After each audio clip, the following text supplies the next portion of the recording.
원자재 가격 상승으로 공사비가 급등하면서 서울 노른자 땅에 추진되는 재건축 단지마저 시공사 선정에 실패하고 있습니다. 건설사들은 수익성이 확보되지 않으면 입찰에 나서지 않겠다는 입장이어서 이 같은 유찰 사태가 확대될 전망입니다. 고금리와 경비 절감으로 올해 시중은행 직원 1명당 3억 원의 수익을 거둔 것으로 나타났습니다. 하지만 내년에 시중금리가 떨어질 가능성이 높아 올해 같은 실적을 기대하기 힘들 것으로 보입니다. 오프라인 이마트 매장에 온라인 쇼핑몰 G마켓이 등장했습니다. 이커머스 업체와의 출혈 경쟁을 피하고 강점인 오프라인 사업을 강화하려는 포석으로 분석됩니다. 테슬라가 무시무시한 성능을 자랑하는 픽업 트럭 사이버 트럭을 공개했습니다. 대당 8천만 원이 넘는 비싼 가격이 발목을 잡을 것이란 분석에 주가는 약세를 기록했습니다.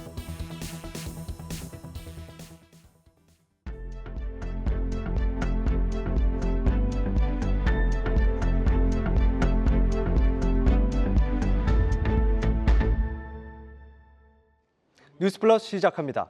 최근 사업비만 1조 원에 달하는 서울의 재개발 입찰에 건설사가 단 한 곳도 참여하지 않은 것으로 나타났습니다.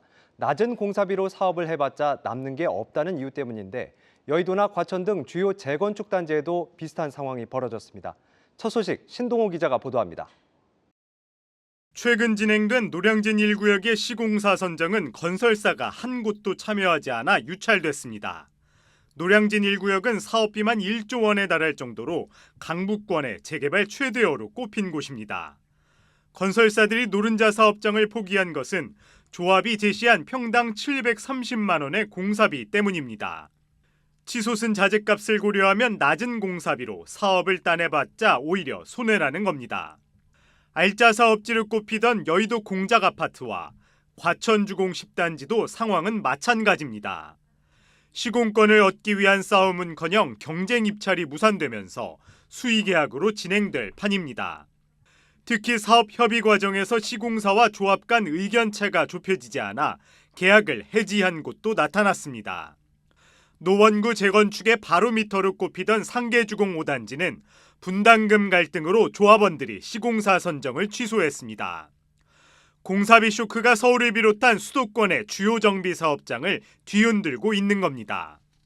금융 쪽에서의 조달금리 리스크가 혹은 인건비가 혹은 공사기간 늘어난 부분들, 또 자재값, 물류비 사실 안 오른 게 없잖아요. 그걸 온전히 사실 반영하기는 쉽지 않은 시장 환경이에요. 과거보다 사실 마진율 자체가 축소가 돼 있어요. 과거에는 한 10%포인트 가량의 마진이 확보가 가능했는데 지금은 5%포인트 정도 수준에서 마진이 확보되니까 그 사이에 이제 물가가 급격하게 변동되면 또 원래 확보됐던 마진도 훼손이 되거든요. 그런 와중에 리스크 관리에 들어가는 게 건설사의 지금 의지고요. 내년부터는 부동산 PF 여파로 건설사들의 자금난이 본격화될 것으로 보여 정비 사업장에 거센 한파가 예상됩니다. 전문가들은 시공사 선정이 늦어져 정비 사업이 더뎌진다면 공급 부족 현상도 더욱 심해질 것이라고 지적했습니다. 한국경제TV 신동호입니다. 주요 시중은행들이 견조한 이익을 바탕으로 역대급 생산성을 기록했습니다. 올해 3분기 누적 기준으로 직원 1인당 무려 3억 원 가까이 번 것으로 나타났는데요. 문제는 내년입니다. 김보미 기자의 보도입니다. 올해 3분기 누적 기준 4대 시중은행의 직원 1인당 평균 생산성은 약 2억 7,100만 원.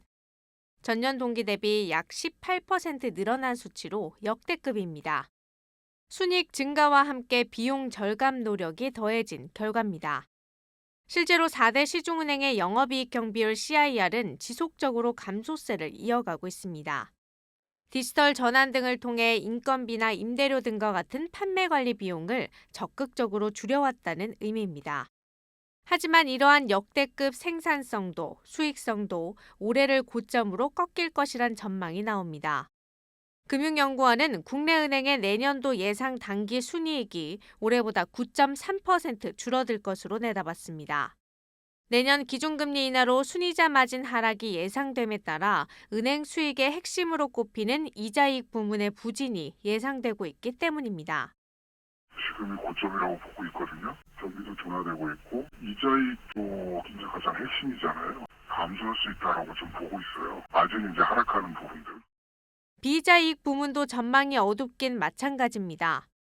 대출 중도상환 수수료 면제 분위기가 확산되고 있는 데다 ELS 대규모 손실 확정 시 상품 시장 위축으로 인한 수수료 수익 감소가 우려되고 있기 때문입니다.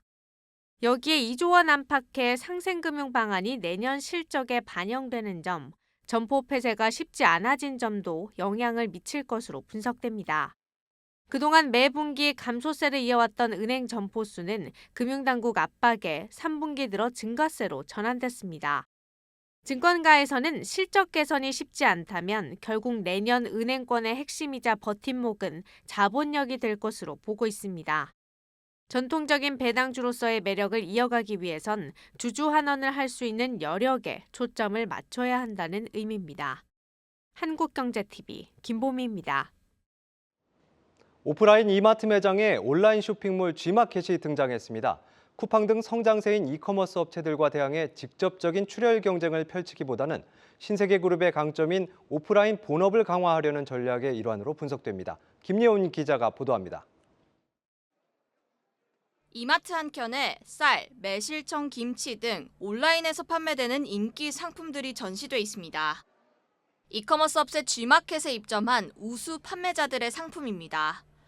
G마켓은 입점 판매자들의 온라인 판매를 촉진하는 상생 행사를 15년째 진행했는데 올해는 처음으로 오프라인 공간에서 상품을 선보였습니다. 이마트의 인프라를 활용해 온오프라인 시너지를 강화하려는 시도로 보입니다.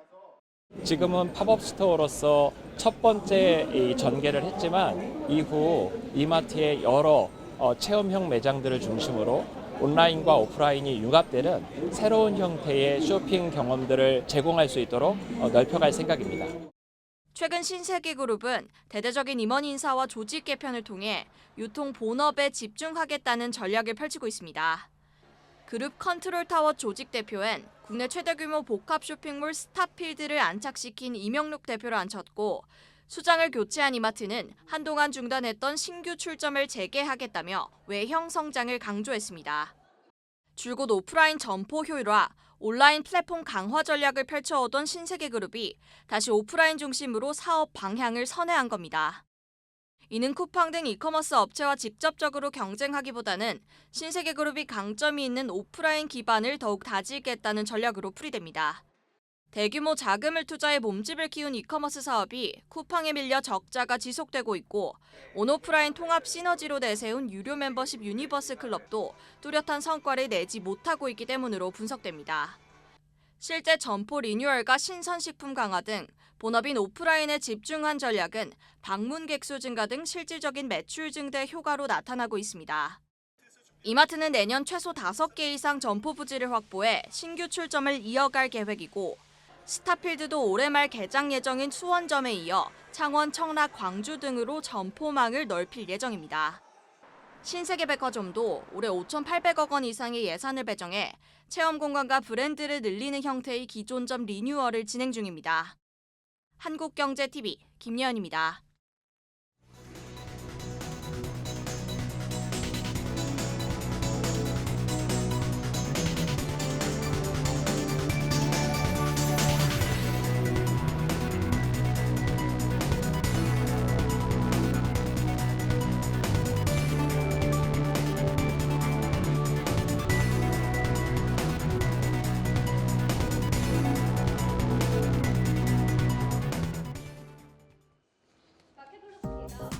발행한 가상화폐 위믹스의 급등에 위메이드 그룹주도 상승세를 이어갔습니다.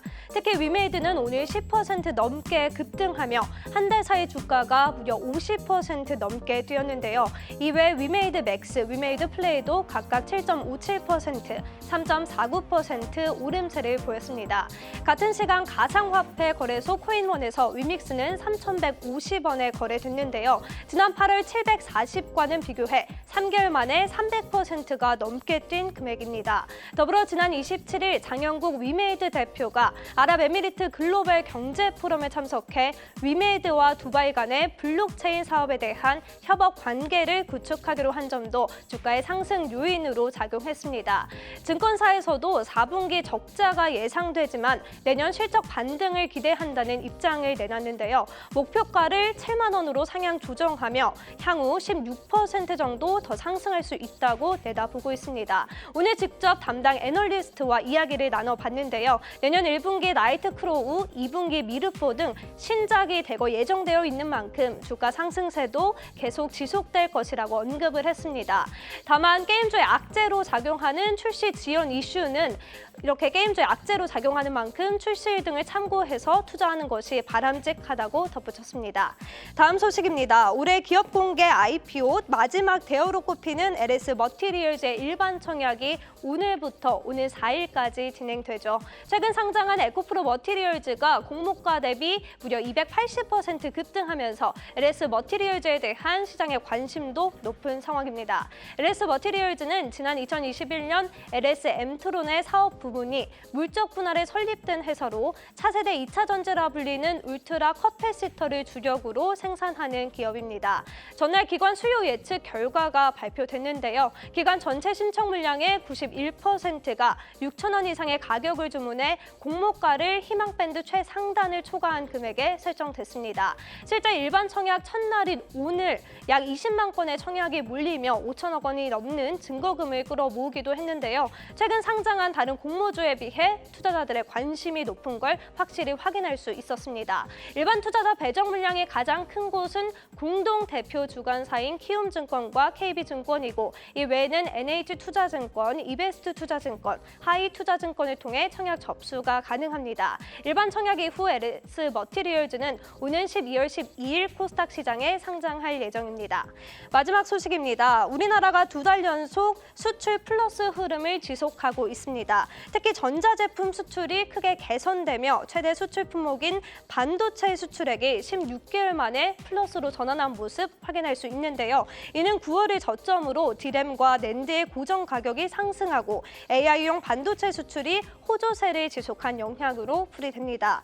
반도체업의 회복 기대감이 커졌지만 오늘 삼성전자와 SK하이닉스의 주가는 다소 부진한 흐름을 이어갔는데요.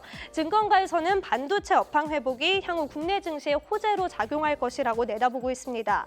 업계 관계자는 추후 반도체 비중을 늘리고 또 보유하는 전술이 필요하다며 주요 제품의 가격 상승세가 확인되고 있고 AI라는 성장 동력에 연관되어 있는 만큼 12월 증시가 불확실한 상황에도 확실한 대안책이 반도체다 이렇게 설명을 했습니다. 특히 지금은 가동률 회복을 준비하는 반도체 소재와 부품에 더 주목해야 된다는 설명까지 내놨는데요. 삼성증권은 디램, 파운드리에서는 한솔케미칼, 또 낸드에서는 솔브레인, 테스트에서는 리노공업을 수혜 종목으로 꼽았습니다. 지금까지 마켓플러스였습니다.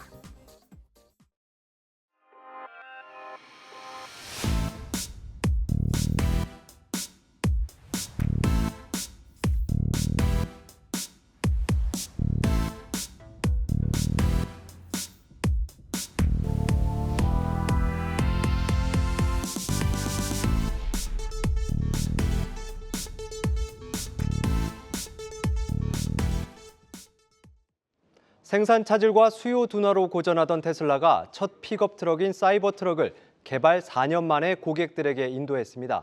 하지만 테슬라 주가는 차량 양산에 대한 우려와 광고주들에 대한 일론 머스크 최고 경영자의 욕설 파문으로 크게 출렁였습니다. 뉴욕에서 김종학 특파원의 보도입니다. 차량 전체 길이 5.8m, 2.9초 만에 100m를 주파하는 4톤 픽업 트럭 테슬라 사이버 트럭 12대가 텍사스 기가팩토리에 차례로 등장합니다. 2019년 발표 당시 방탄 성능 시험 중 유리창이 깨져 실망을 안겼던 사이버 트럭은 설계 결함으로 생산 지연을 겪은 끝에 4년 만에 고객들에게 넘겨졌습니다. Something that is a better truck than a truck, while also being a better sports car than a sports car, in the same package. 북미 자동차 시장은 포드 F150, 쉐보레 콜로라도 등 연간 280만 대가량 팔리는 레저용 픽업 트럭이 핵심인데 사이버 트럭은 바로 이 핵심 시장을 노려 설계된 모델입니다. 테슬라는 정식 인도 행사를 앞두고 일주일 전부터 이렇게 일반인들이 볼 수 있도록 사이버 트럭 실물 모델을 뉴욕과 샌프란시스코 등 미국 전역 매장에 전시하기 시작했습니다. 자율주행 옵션을 뺀 사이버 트럭은 6만 $1,000 가격을 시작으로 2025년 400km 주행이 가능한 후륜 구동 모델과 10만 $의 사이버 비스트 고급형 차량까지 선보일 예정입니다. 테슬라가 가공이 어려운 스테인리스 스틸 소재의 단점을 딛고 가까스로 양산에 나섰지만 월가 투자은행들의 전망은 크게 갈립니다. 골드만삭스와 번스타인, 제프리스는 기존 전망치보다 목표 가격을 내렸는데 인플레이션으로 인한 소비 여력 약화와 전기차 수요 둔화를 이유로 들고 있습니다. 내년 판매량은 7만 대, 내후년 16만 대로 추산하고 있는데 기존 완성차 기업의 전동화 모델, 리비안 등 후발 주자들과 치열한 점유율 경쟁을 벌일 전망입니다. 일론 머스크 최고 경영자는 인도식 하루 전 소셜미디어 X에서 광고를 중단한 디즈니 등을 향해 원색적인 욕설을 남겨 시장 우려를 키웠는데 이 여파로 테슬라 주가는 이날 장중 $240 선까지 내렸고 시간 외에서도 2%대 낙폭을 이어갔습니다. 4년 만에 등장한 사이버 트럭이 또 한 번의 혁신이 될지, 머스크의 말처럼 스스로 무덤을 자초한 실패작이 될지 테슬라의 실험에 자동차 업계가 또 한 번 격변을 맞이할 전망입니다. 뉴욕에서 한국경제TV 김종학입니다. 최근 두산 로보틱스를 필두로 로봇 기업들의 주가 상승세가 매섭습니다. 올 상반기 2차 전지 돌풍의 바통을 이어받은 모습인데 증권사들은 이들에 대한 투자 선호도가 당분간 지속될 것으로 내다보고 있습니다. 정호진 기자가 취재했습니다. 연초 국내 증시의 주인공이 2차 전지였다면 연말엔 로봇 업종이 바통을 이어받는 모양새입니다. 이른바 대장주로 손꼽히는 두산 로보틱스의 주가는 지난달 약 149%, 2.5배나 올랐습니다. 두산 로보틱스뿐만 아니라 같은 기간 레인보우 로보틱스, 로보티즈와 같은 관련 기업들의 주가도 25% 넘게 급등했습니다. 이처럼 주가가 불기둥을 쏘아올리자 ETF 시장에서도 로봇 관련 펀드들이 주목받고 있습니다. ETF란 특정 지수나 자산을 추종하는 펀드로 거래소에서 사고 팔 수 있으며 여러 종목을 담고 있어 업종 전반에 분산 투자하는 효과를 얻을 수 있습니다. 최근 한 달간 AI와 로봇 분야에 분산 투자하는 ETF는 전체 주식형 ETF 가운데 2차 전지를 제치고 알토란 같은 투자 수익률을 기록했습니다. 실제 액티브 펀드 매니저들도 포트폴리오 안에서 로봇 기업의 비중을 늘리면서 시장 상황에 발맞춰 대응하고 있습니다. 로봇에 대한 산업도 발전하고 있고 로봇을 전문으로 하는 중소형주의 시가총액이나 이런 크기도 커지면서 비중을 높일 수 있는 환경이 좀 조성이 되고 있고요. 로봇 산업에 대한 기대가 계속 높아지고 있기 때문에 투자할 수 있는 폭이 넓어졌다. 최근 정부가 지능형 로봇법을 발효하고 테슬라, 삼성전자와 같은 국내외 대기업들이 투자를 이어가는 등 우호적 환경이 조성되고 있습니다. 증권업계에선 내년에도 주요 기업들의 로봇 사업 확대 기조가 이어질 것이라며 로봇 테마에 대한 관심과 투자 선호도는 지속될 것으로 기대했습니다. 현재 수준에서 볼 때 5년, 10년간 가장 각광받을 수 있는 그런 영역으로 보여집니다. 그래서 앞으로 투자자분들이 꼭 관심 갖고 지켜봐야 될 영역이라고 생각하고요. 다만 올 상반기 2차 전지주와 마찬가지로 단기 과열에 따라 주가 변동성이 커질 수 있다는 점은 주의해야 할 것으로 보입니다. 한국경제TV 정우진입니다. 세계 최강 한국 양궁이 협회 설립 60주년을 맞았습니다. 정몽국 명예회장에 이어 약 18년간 대한양궁협회장을 맡아온 정희성 회장은 양궁의 대중화와 사회적 역할을 강조했습니다. 이서우 기자가 보도합니다. 이러한 눈부신 발전은 1963년부터 지금까지 우리 모두가 지켜온 핵심 가치들이 있기 때문에 가능했습니다. 이는 바로 투명성과 공정성, 경쟁자에 대한 배려, 선수들 간의 존중과 우애, 끊임없는 노력과 헌신 등입니다. 정희선 현대차그룹 회장이 한국 양궁 60주년 기념 행사를 찾았습니다. 현대차그룹과 양궁의 인연은 지난 1985년 정몽구 명예회장이 대한양궁협회장에 취임한 이후 약 39년간 이어지고 있습니다. 국내 단일 종목 스포츠협회 후원 중에선 최장기간입니다. 아버지에 이어 협회장을 맡은 정 회장은 행사 전 일찍이 자리를 찾아 한국 양궁의 성장사를 돌아보고 양궁인들과 대화하는 시간을 가졌습니다. 정 회장은 특히 양궁의 대중화와 사회공헌을 강조했습니다. 우리 양궁이 대중에게 보다 가까이 다가가는 노력도 계속 해나가야 할 것입니다. 양궁이 우리 사회에 어떻게 기여할지는 모두가 함께 고민하고 실천할 문제라고 생각하고 있습니다. 정 회장은 지난 2005년부터 5연속 협회장을 연임하며 양궁의 스포츠 가학화와 우수선수 육성을 추진해왔습니다. 특히 지난 2016년 리우 올림픽 당시 AI, 비전인식, 3D 프린팅 등 현대차의 기술을 양궁 훈련과 장비에 도입해 성과를 거두기도 했습니다. 앞으로 더 고도화된 신기술을 통해 경기력을 향상시켜 파리 올림픽 준비에 만전을 기한다는 계획입니다. 한국경제TV 이서우입니다. 허위 매물이 판치던 중고차 시장에 매기처럼 등장한 플랫폼이 있습니다. 금융사가 직접 플랫폼을 운영할 뿐만 아니라 차량 보증과 진단까지 책임지면서 중고차 매매 시장 판도를 바꾸고 있다는 평가입니다. 자동차 플랫폼 시장에 뛰어든 금융사 장슬기 기자가 직접 다녀왔습니다. 금융사가 직접 중고차 매물을 인증하고 사고 유무까지 확인해 줍니다. 진단 결과에 오류가 있을 경우 최대 100만 원까지 금융사가 보상합니다. KB캐피탈이 운영하는 중고차 매매 플랫폼 KB차차차입니다.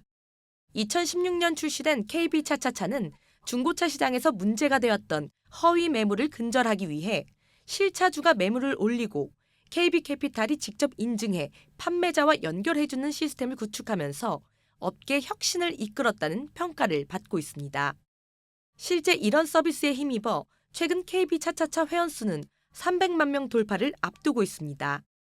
실제 차량을 보유하고 있는 차주 정보를 제공할 수 있고요. 그다음에 성능 점검 기록부에 대한 원본 이미지, 그다음에 차량을 거래할 수 있는 거래 시세 등 이제 정보를 저희가 이제 실질적으로 좀 제공을 하고 있습니다. 그래서 소비자들은 이런 정보를 사전에 현장 가기 전에 이런 사전에 그 정보를 습득을 하고 단순히 거래를 지원하는 것뿐만 아니라 진단 매니저가 차량을 선별해 직접 진단하는 진단 중고차 서비스도 제공 중입니다.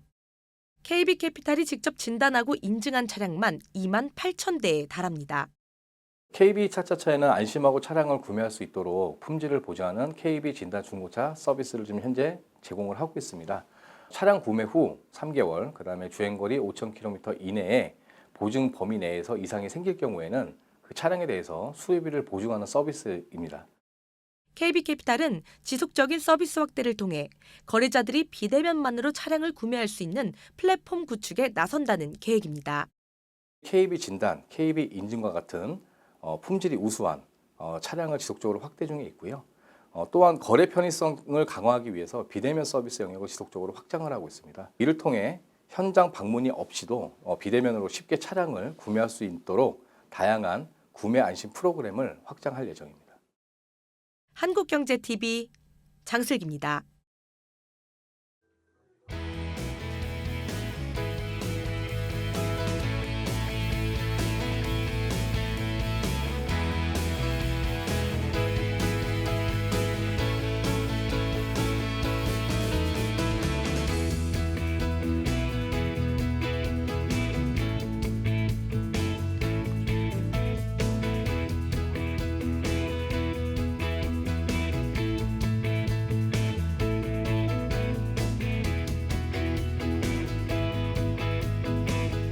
시중은행과 경쟁을 한다 해도 결코 뒤지지 않고 그런 역량을 보여드리도록 하겠습니다. 어빈과 고객과 함께하는 튼튼한 100년은행으로 성장해 나아갈 것입니다.